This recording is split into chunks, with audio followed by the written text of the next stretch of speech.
Welcome to part 2 of our New Zealand adventure, where we will travel throughout South Island and go on hikes, enjoy grand vistas, and continue the adventures.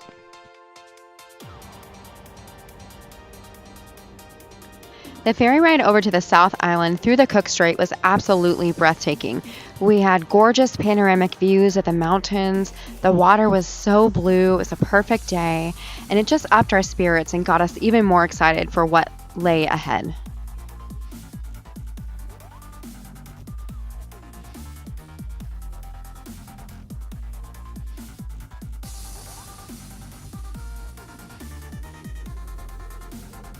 One thing that stood out to me was a chess set made completely out of sheep that was on sale in the gift shop. As you can see, the knights are two sheep giving one another a piggyback ride, and then the rooks are a sheep in a little wooden tower. And that concludes my experience. And that concludes my experience on the ferry.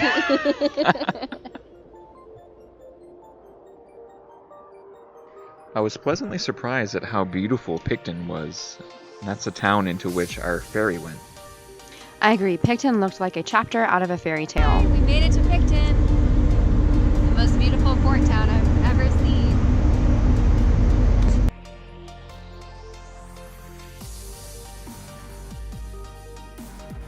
Up next, we set our sights on a hike throughout Abel Tasman National Park.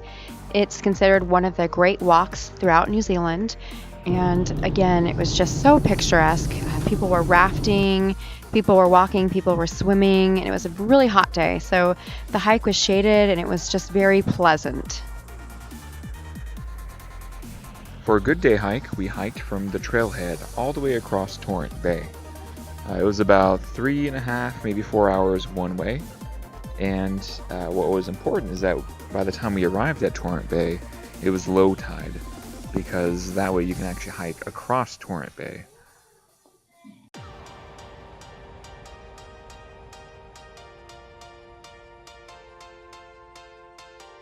Memo Sanchez here with my darling wife, Jacqueline. Hello.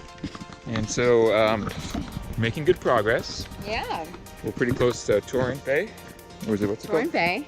Mm-hmm. And there is a fast way via the low tide track, or a slower way via the high tide track. So Jacqueline was worried that we'd have to swim if it was high tide. I wasn't sure, so I was prepared to swim. I was prepared to swim it. Fortunately for us both, we did not have to swim across the bay. We simply just walked across. Oh, hey, beautiful. Hey, we made it. We crossed the Torrent Strait to get here. Very true.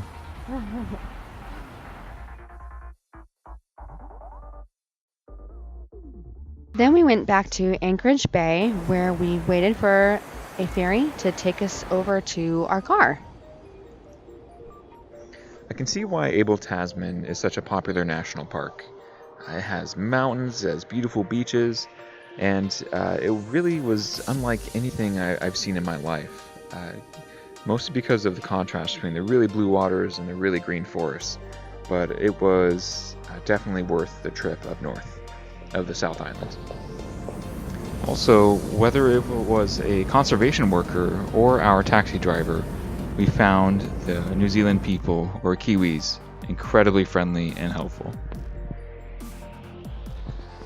After wrapping things up in Abel Tasman, we headed down the coast, also known as the West Coast region in New Zealand, which was a really beautiful scenic drive, kind of weaving in and out of green mountains and along a rocky coast.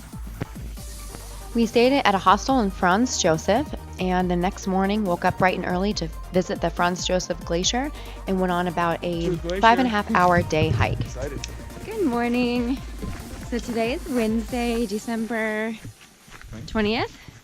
It's actually Tuesday, December 19th in the US, but New Zealand is one day ahead. And it's early in the morning, and we are taking about 5.5-hour hike round trip. It's called Roberts Point, and we're going to see the Franz Joseph Glacier. really excited. And it's actually interesting because we didn't expect to start our hike out in the middle of this like beautiful lush rainforest. But it's great so far. So we'll see you at the glacier.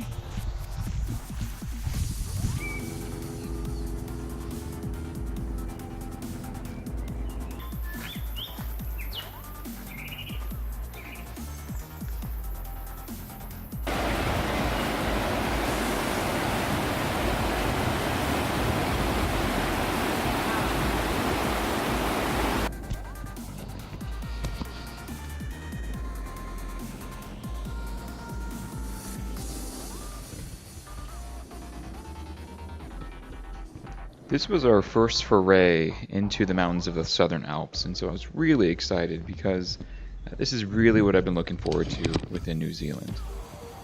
I was surprised to see that there were rainforests at the base of the mountain, and also the bridges crossing some of the valleys that we had to cross were really long, they were well built, and they were really fun to cross.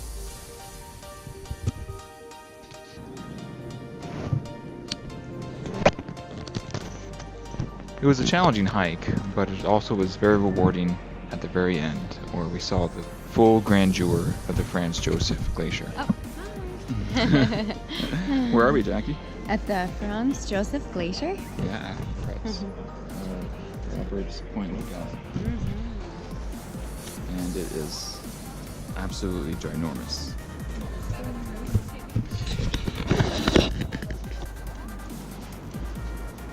We made it! As we forayed further into the Southern Alps, we were delighted to find a town called Wanaka, which is well known to New Zealanders. However, to us, it was a new and cool and interesting mountain town. One thing we wanted to do was go on another hike, and we found a really interesting one with great views called Roy's Peak. You have to start early in the morning. We got up around 3 o'clock. And we drove to the trailhead and made our way up the mountain in the dark. It was really neat hiking in the dark. We just had headlamps, and really that's all there was to guide us to the top. But it was kind of eerie and cool and interesting at the same time.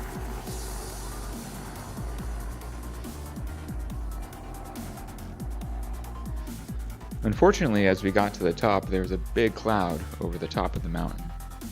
We were able to meet some friends while we were up there and have a good laugh at how hard we worked to get to the peak just to have a view of nothing but clouds and fog. I used the drone to have a look above the clouds above us, and I was excited to see Mount Aspiring in the distance. You may not be able to tell from the pictures and video, but this was a very challenging hike. Fortunately, as the day went on, the cloud cover lifted, and we were rewarded with some spectacular views of the lakes and the valleys below.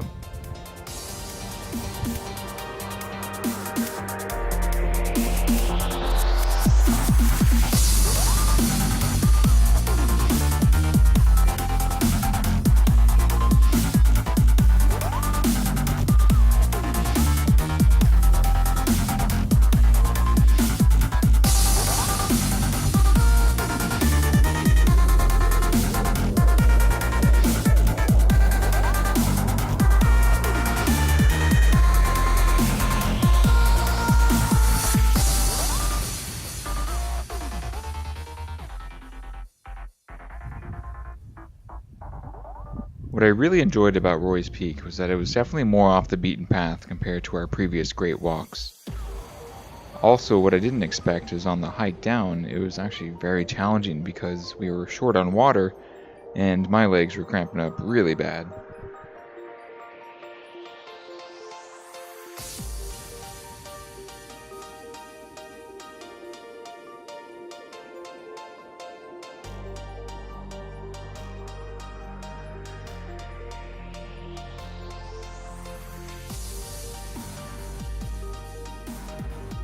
Milford Sound, for many Kiwi enthusiasts, needs no introduction. But in short, there is a beautiful, enormous sound carved out of the mountains from glaciers a long time ago. and it is one of the most iconic sites in New Zealand, and for a good reason. Right in the center of the sound is Mitra Peak, and it is one of the most photographed places in New Zealand.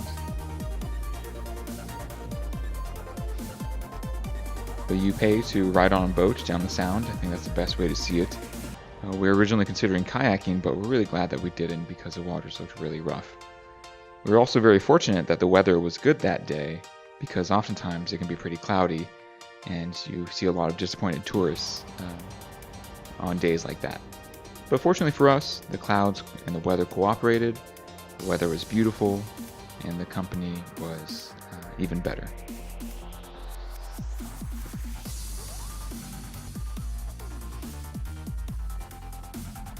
Milford Sound is inexplicably gorgeous. There's really no picture that can do it justice. When we went on a perfect day. The sky was blue, the water was super calm. There were waterfalls everywhere, other boats. We saw seals on Seal Rock. It was definitely a memory that we will always cherish.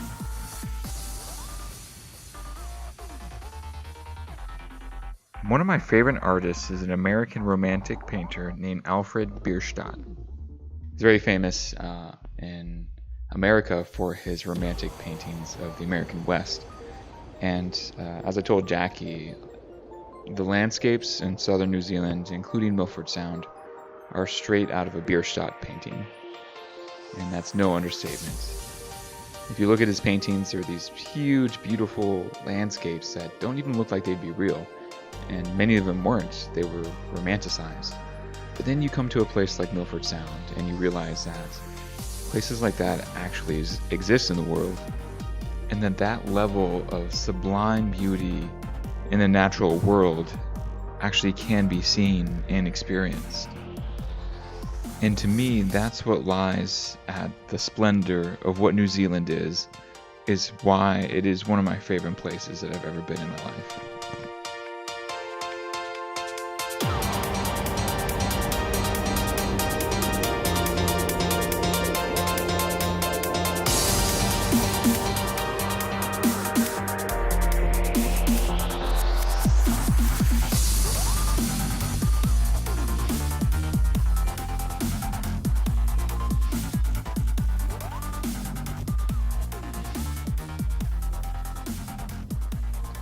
As our trip was coming to a close, we headed back to Queenstown. Something I had always wanted to do was go bungee jumping. So we made it happen on December 24th, and it was a blast. I can't wait to do it again. Here's a video that we put together to commemorate the experience. But it's time to let it go. It'd be easier for me if I turn away to flee. Oh, but there's something holding on in the way of being long gone.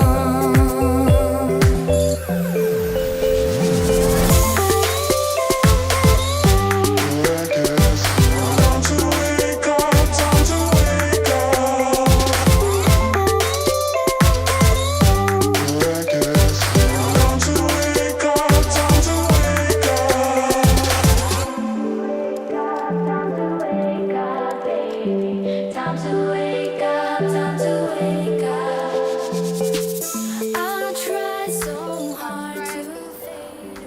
Can't wait to do it again.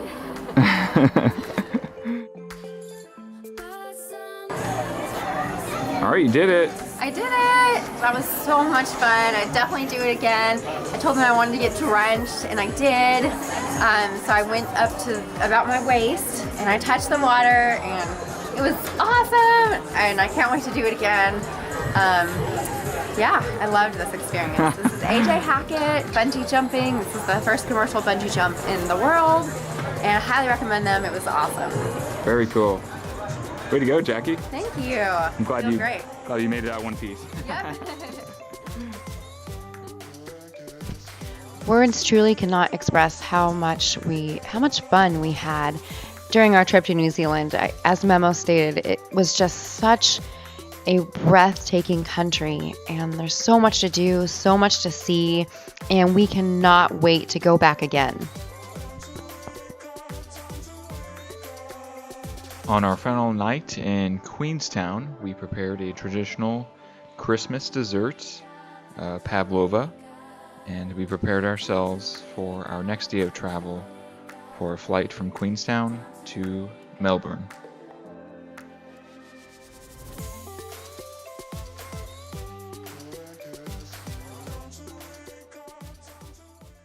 Incredibly huge.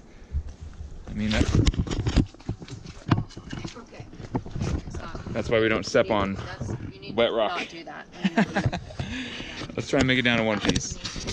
Prior to, I guess, European settlement in New Zealand, there weren't any mammals here on New Zealand. And so, one second. My hair messed up. It's good.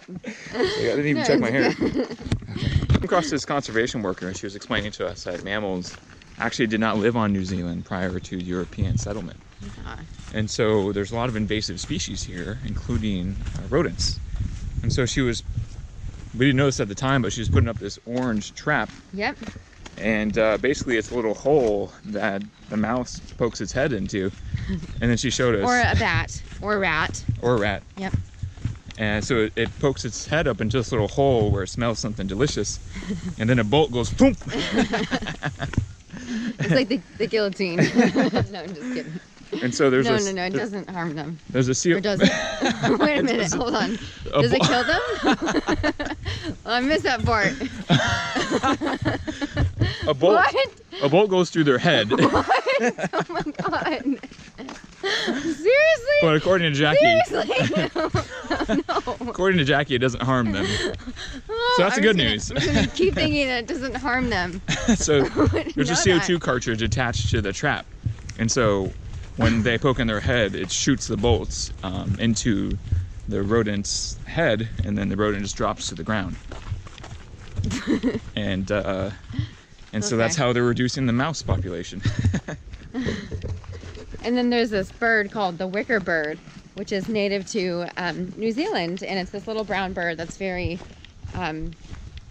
you can, walk up to it. It's very well natured, and they eat all the dead animals. So that's the circle of life there. Circle of life.